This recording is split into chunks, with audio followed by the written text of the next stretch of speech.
Oh, hello everyone. Welcome to the Econobox garage. Come on inside where it's a little bit warmer.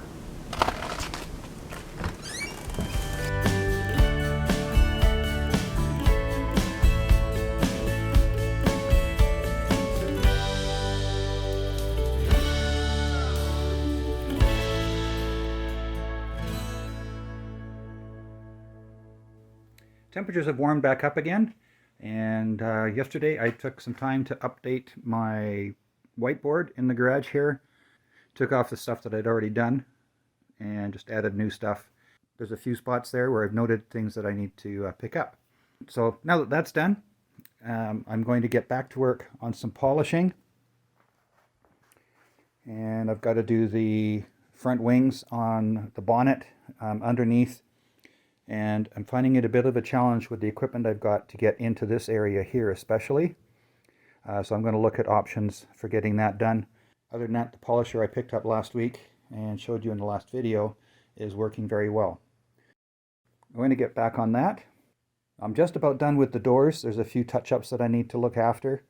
And then I'm going to start assembling the doors. There's a vinyl panel that goes in here. I'll get to that in a bit more detail a bit later. But to begin with, I'm going to get back to work on some polishing.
Well, I'm quite happy with how the doors have turned out.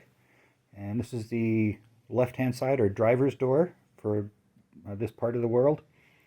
Now, inside the door goes this rubber or vinyl panel, depending on, I think this is probably a combination of them. Now, part of the challenge with this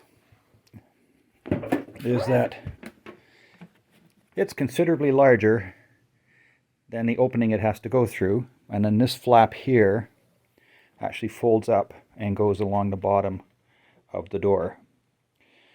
So I'm going to try and figure out the best way to do this, and I'll be just using a spray adhesive.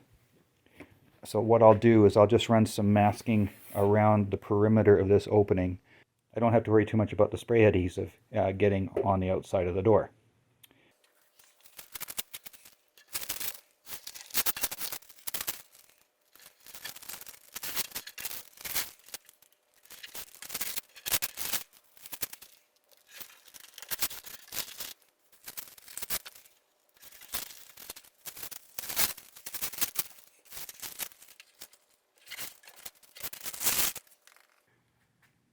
So this is the adhesive I'm going to be using.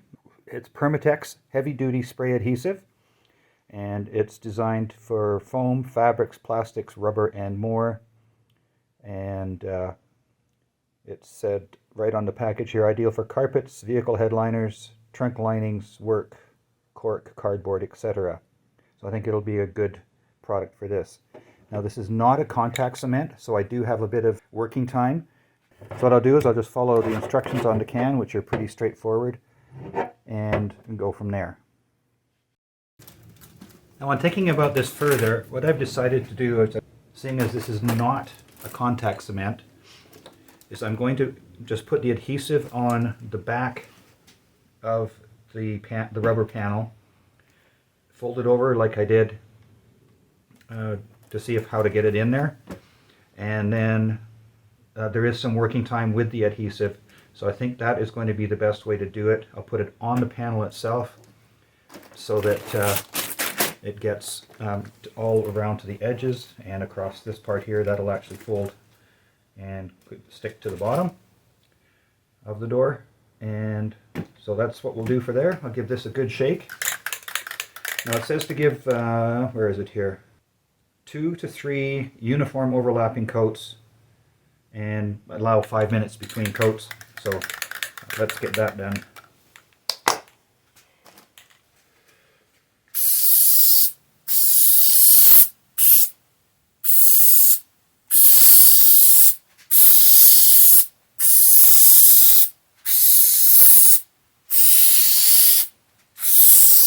I'm going to make sure I get it all right to the edges.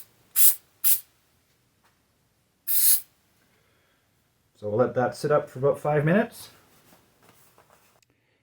Well, there we go. I've got 3 coats of the glue on there and overlapping, 2 times crosswise and 1 time up and down.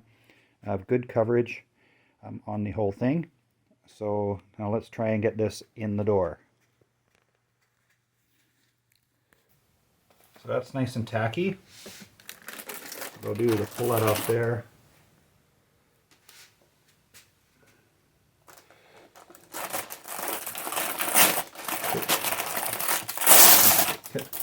Well, it's sticking well to the... Well, as you can see, things didn't go quite as I thought they would. I ended up removing all the masking paper and tape as it just ended up sticking to the back of the liner and causing more problems than it was solving. Fortunately, the adhesive I'm using has a working time of around 30 minutes, which allowed me to change tactics without causing too many problems.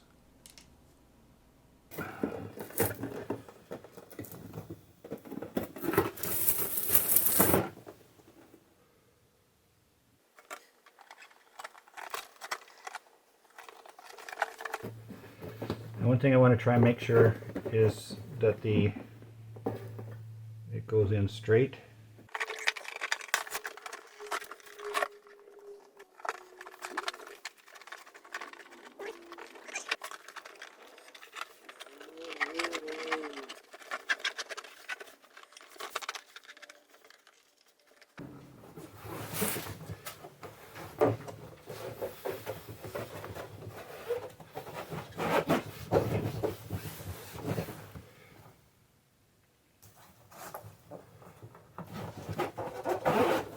Other than that,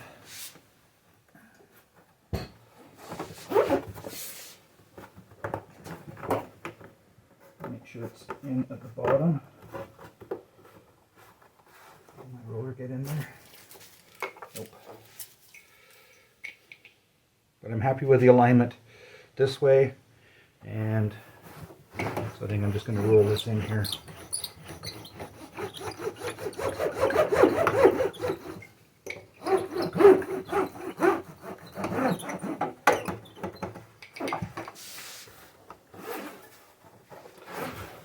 So we're in all across the top here.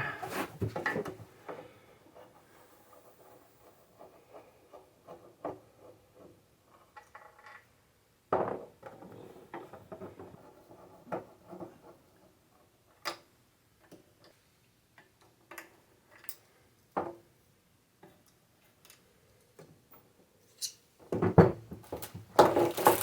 now I should be able to slide that underneath. It's better. Put that back in.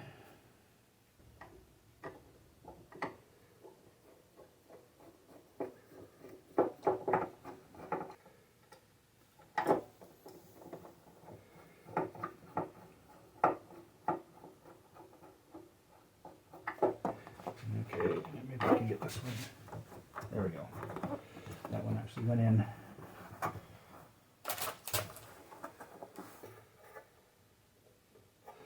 And there's just a little bit of glue around the perimeter here. I'll be able to just wipe that off with a microfiber cloth.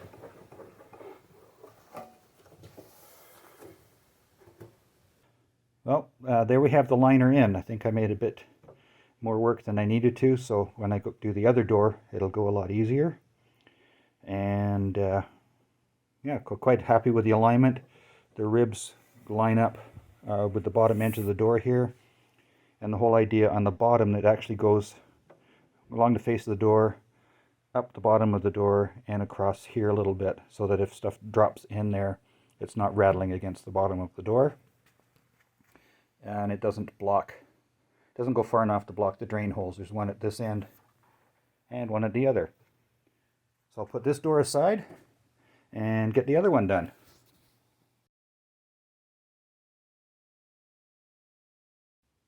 Now there we have the door liners in both doors.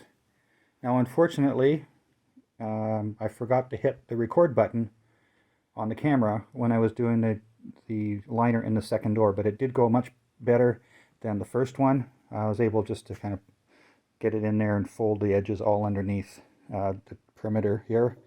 And next up, I am going to get the door hardware out, the latch assemblies, and put those in the door, and then the doors will be pretty much ready to reinstall in the car.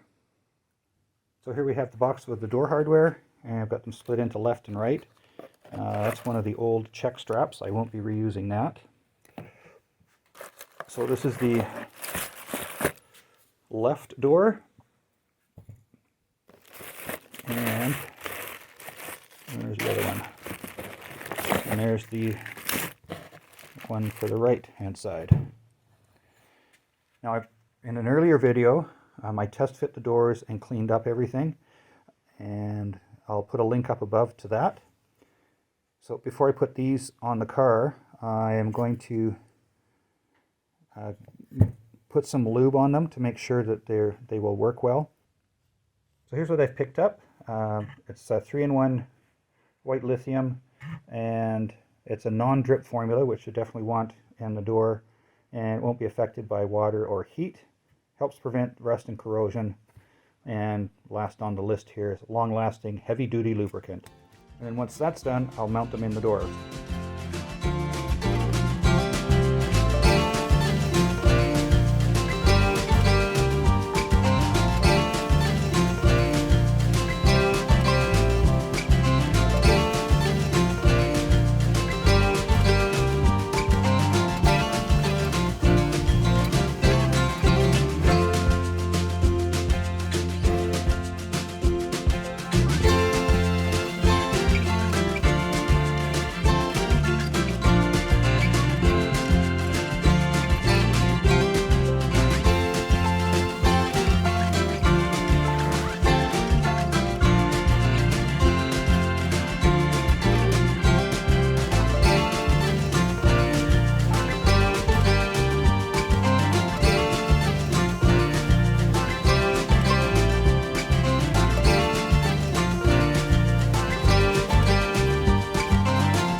Well, I think I'm going to call the polishing done.